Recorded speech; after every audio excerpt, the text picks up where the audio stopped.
My dear students, parents, all 2025 NEET aspirants, நம்ம NTA அடுத்த சரவெடி வந்திருக்கு. நம்ம அது என்னன்னு பார்க்கலாம். Just now there is a notification about NEET 2025. So நமக்கு பலவிதமான டவுட் இருந்தது இல்லையா? இது ஆன்லைன் டெஸ்ட்டா, ஆஃப்லைன் டெஸ்ட்டா, இது ஹைப்ரிட் மோடா, இது 2 phases இருக்குமா, ஏகப்பட்ட கன்ஃபியூஷன்ஸ் இருந்துச்சு இல்லையா? அது எல்லாத்துக்கும் விளக்கம் இதில் இருக்கு. நம்ம பார்க்கலாமா? ஓகே, இது எல்லாத்தையும் விட்டுடலாம். இந்த பரீட்சை NTA வைக்கிறாங்க, இது NMC சொல்லி தான் வைக்கிறாங்க, இது BA MSக்கு வருது, BU MSக்கு வருது, BSc நர்சிங் வருது, எல்லாத்தையும் விட்டுட்டு இந்த பேராகிராஃப்க்கு வந்துடலாம். As decided by the National Medical Commission, it is informed that NEET UG 2025 shall be conducted in pen paper mode, OMR based in a single day, single shift. அவ்வளோதான் விஷயம். அப்போ என்னப்பா பொங்கல்லாம் கொண்டாடிட்டியா அப்படின்னு ஒரு நீட் ஆஸ்பிரண்ட்டை கேட்டோம். பொங்கல்லாம் கொண்டாடியாச்சு, ஓகே, என்ன பொங்கல், என்ன சாப்பிட்ட, வெண்பொங்கலா அப்படின்னா நீட் ஆஸ்பிரண்ட் என்ன சொல்லுவாங்க? சக்கரே சக்கரே சக்கரே. அது மாதிரி ஒரு சக்கரை பொங்கல், அருமையான சக்கரை பொங்கல்.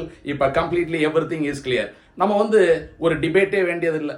சார் இதில் எப்படி சார் நார்மலைசேஷன் நடக்கும், சார் இது 1 வாரம் 10 நாள் நடக்குமா சார், எப்படி சார் ஃபர்ஸ்ட் ஃபேஸில் எத்தனை பேர் சார் எடுப்பாங்க, எத்தனை லட்சத்துக்கு செகண்ட் ஃபேஸ் வைப்பாங்க, அது ரெண்டுக்கும் நடுவில் எவ்வளவு கேப் இருக்கும், எந்த டிஸ்கஷன் தேவையில்லை.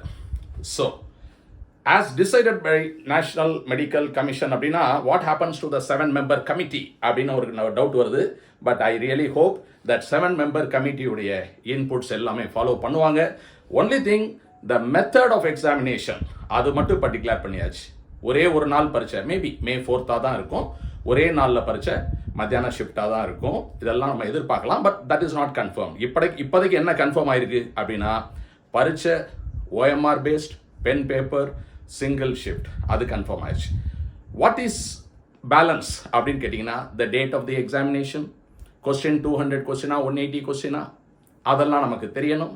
தென் கவர்மெண்ட் எப்படி இந்த லீக்கேஜ் இல்லாமல் பண்ண போகுது, அதாவது பரீட்சை அன்னைக்கு காலையில் கொஸ்டினை எடுத்து உடனே சென்டர்ஸ்க்கெல்லாம் அனுப்பிச்சு அங்கே பிரிண்ட் போட்டு கொஸ்டினை கொடுக்கறது அளவுக்கு அந்த மாதிரிலாம் செய்ய போகிறாங்களா, என்ன செய்ய போகிறாங்க, எப்படி பண்ண போகிறாங்க? இந்த big population, India hugely populated அப்படிங்கிறது தான் பிரச்சனை அப்படின்னா உடனே நம்ம என்ன பண்ணணும்? நமக்கு ஈக்குவல் பாப்புலேஷன் இருக்கக்கூடிய சைனாவில் என்ன பண்ணுறாங்க பார்க்கணும். பார்த்துருப்பாங்கன்னு நினைக்கிறேன். நம்ம வியூவர்ஸ் தெரிஞ்சிருக்கோம், இருந்தாலும் ஒரு இன்ஃபர்மேஷனுக்காக சொல்கிறேன். இதே மாதிரி நேஷனல் லெவல் எக்ஸாம் சைனாவில் பண்ணும்போது question papers are printed inside the prisons, சிறைச்சாலையில் தான் பிரிண்ட் பண்ணுறாங்க. கொஸ்டின் எடுக்கிறவங்களை அவங்க வெளியில் விடுறதில்லை. அவங்கள்ட்ட எந்த ஃபோன் எதுவும் இருக்காது. பரீட்சை 2 மாதம் கழித்து வருது அப்படின்னா அந்த டீச்சர்ஸ் உட்பட ஜெயிலில் தான் இருக்கணும். 2 மாதம் கழித்து அந்த பரீட்சை நடந்த பிறகு தான் அவங்களே வெளியில் வரணும். கொஷின் பிரிண்டிங் எல்லாமே ஜெயிலில் தான் நடக்கும்.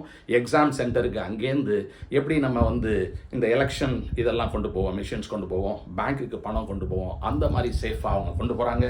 மேபி நம்ம கவர்மெண்ட் என்ன செய்ய போகிறாங்க, நம்ம வெயிட் பண்ணலாம், பார்க்கலாம். But now that everything is clear to us, நம்ம எந்த கன்ஃபியூஷன் இல்லாமல் மாணவர்கள் நல்லா படிக்கலாம், போட்டிக்கு தயாராகலாம்.